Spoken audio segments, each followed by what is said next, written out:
سوال ہے کہ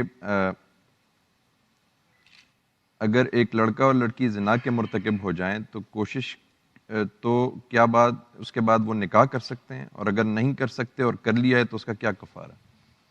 اللہ تعالیٰ نے یہ بات بالکل واضح کر دی ہے قرآن مجید میں کہ نکاح کے لیے دو چیزیں شرائط کی حیثیت رکھتی ہیں۔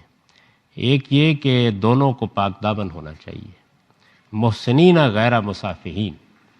اللہ تعالیٰ یہ کہتے ہیں کہ کسی بدکار عورت کی شادی کسی عفیف مرد سے اور کسی عفیفہ کی شادی کسی بدکار مرد سے نہیں ہو سکتی۔ حرم ذالک علی المؤمنین، ایمان والوں پر اللہ نے اس کو حرام کر دیا ہے۔ تو اس وجہ سے اصول میں تو یہ بات سمجھ لیجئے کہ شادی کی پہلی شرط یہی ہے کہ دونوں عفیف ہوں، دونوں پاک دامن ہوں، پاک دامن ہوں، پاک دامن رہنے کا عہد کریں۔ اس کے بغیر شادی کے ادارے کے کوئی معنی نہیں بنتے۔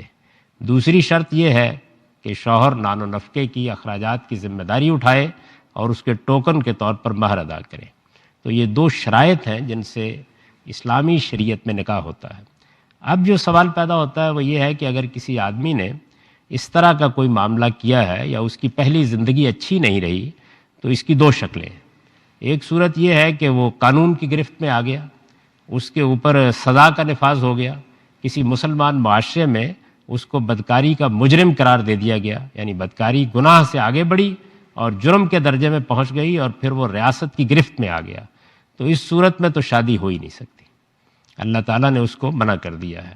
یعنی اگر کسی کو اس جرم میں سزا مل گئی ہے تو پھر فرمایا ہے کہ جس سے اس نے یہ معاملہ کیا ہے یہ شادی بھی اسی کے ساتھ ہوگی، کسی عفیفہ کے ساتھ اس کی شادی نہیں ہو سکتی، نہ مرد کی نہ عورت کی۔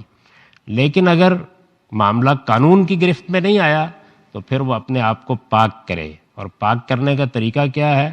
صدق دل کے ساتھ توبہ کرے، اپنے رب سے رجوع کرے، یہ طے کرے کہ وہ آئندہ یہ زندگی نہیں اختیار کرے گا، پھر اس کو یہ حق ہے کہ کسی پاک دامن عورت کے ساتھ شادی کرے۔